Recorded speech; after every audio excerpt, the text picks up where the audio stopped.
What up, though? Welcome back to the Mic Check Podcast. This is T-Word, the People's Champ, here with my co-host Q. We back in the thing, you know what I'm saying? Getting these little clips out for you guys. And today we're going to be talking about Gervonta Tank Davis and what's next on the agenda. If you follow us on Twitter, we've already started this conversation. Feel free to chime in anytime you see us talking about whatever. Follow tags are right below. We got them tags right there, okay? So before we get into the video, don't forget to like, comment, hit that subscribe button, and feel free to bless the Cash App. You know what I'm saying? Lay hands on the Cash App so we can make this thing grow bigger and better. But all of that aside, Gervonta Tank Davis coming off a pretty big time win over Ryan Garcia. I don't know if it was the most skillful fight, but it definitely was a very popular fight, probably the biggest fight of the year thus far from a popularity standpoint. So now we've got a 135-pound fighter with multiple options. So we're going to talk about that today. And Q, I'm going to throw it to you. What you got on the subject? Yeah, I think really this is going to be probably the biggest decision of Tank's career, in my opinion, is where he goes next. And the reason that I say that is because he's coming off of a fight, like you just mentioned, that was very, very popular, not only amongst boxing fans, but amongst sports fans in general. Drew a lot of interest, drew a lot of eyeballs. So obviously, you know, you want to capitalize on that as best you can. So who he fights next is going to be a really big decision. And I'm really interested to see what he decides to do, because this is going to determine ultimately where the rest of his career goes as he gets to his early 30s. And that's an interesting point you bring up, you know, how important it is for the next fight. I don't think it's this next fight because of his activity early this year and then the situation where he's on house arrest for 3 months. I think it's the following fight. So it doesn't have to be whatever he does to finish 2023. It needs to be what he sets up for 24, and here's why. So he set a torrid pace. He knew he had a court case coming up. He fought in January. He backdoored it right in April. I think he said he had like a week and a half off from camp, and then he got right back to it after Hector Garcia getting ready for Ryan Garcia. And then you have the spectacle of that fight. Then you go to court.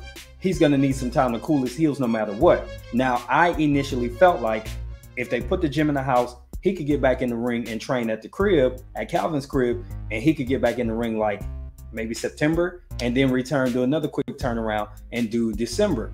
That's obviously not the most reasonable thing, and you even disagree with that. But I think that whatever he does next doesn't have to be the biggest move of his career, but I think it could set up the following move.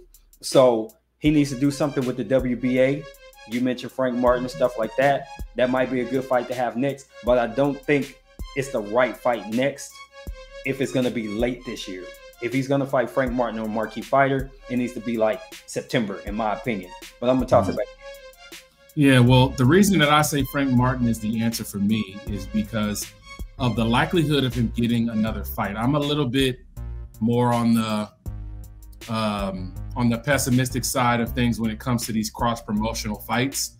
We see how difficult it's been for us to see a Spence versus Crawford fight for a myriad of reasons. The same issues did exist for a while with the Tank versus Ryan Garcia fight.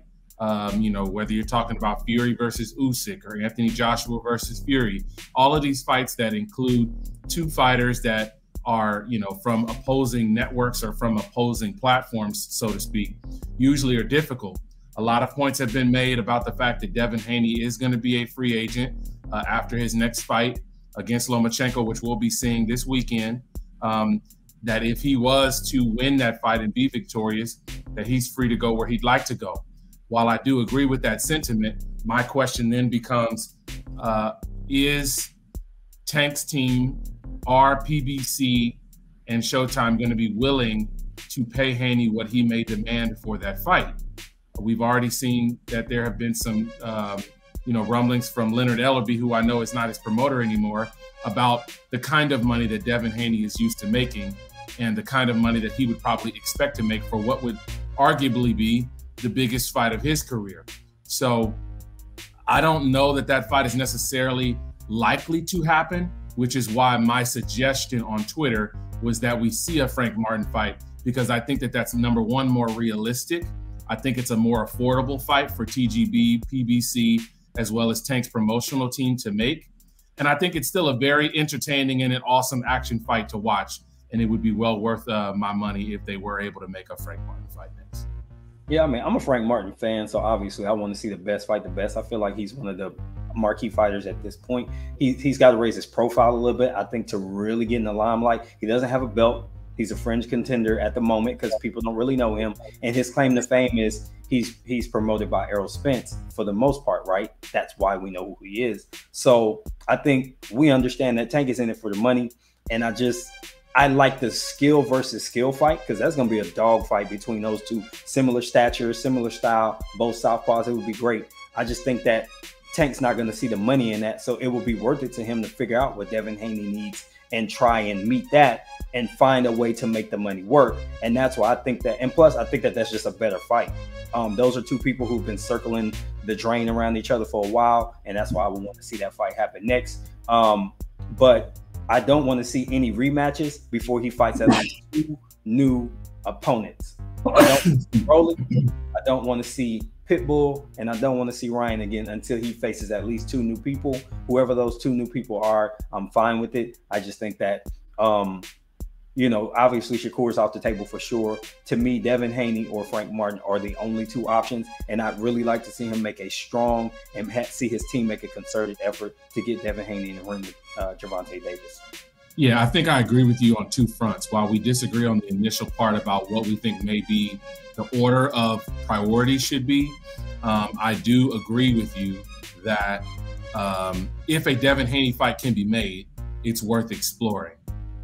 If that's something that can be done. I'm more of the opinion that I don't know that he's going to be able to comfortably make the weight he's going to have to make this week. And I don't know if he's going to want to willingly put himself through that again later on in the year for a fight that would probably, be the most dangerous fight he's ever been in. So to compromise yourself against a power puncher, against a guy as good as Tank, you want to be at your best and you want to be at your 100% best. And I just don't know that Devin Haney making 135 much longer is going to allow him to be at his best. And from a Frank Martin perspective, while I understand your point and a lot of people's point that they made to me online, which was that Frank doesn't have much of a profile, I can understand that.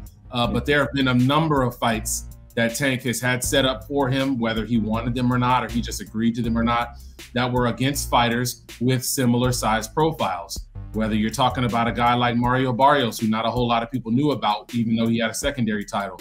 Whether you're talking about a guy like Hector Luis Garcia, whether you're talking about the fact that they went ahead and did go ahead and do the Rolly rematch, not the rematch, but the original fight, rescheduled that fight. I think that all of those guys were not household names. Maybe they were more popular than Frank, but I think that boxing fans will know that if a Frank Martin fight happens with Tank, I think that they know the value in that fight and how good of a quality fight that would be.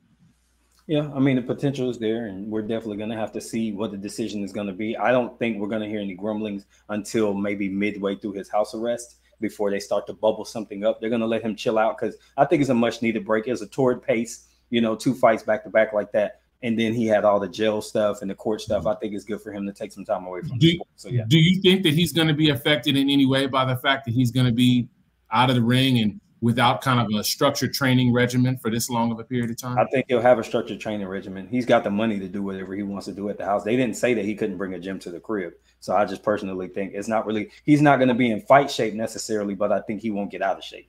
So I don't see that really affecting him in that way. It's just going to delay his return to the ring. So, guys, we're going to leave it right there. We'd love to get you all's thoughts. Who should Tank Davis fight next? Do you have a prediction in mind, or who is on your wish list? Give us your top 3 in the comments. Don't forget to subscribe. This has been T and Q for the Mic Check Podcast. Until the next time we're out. Peace.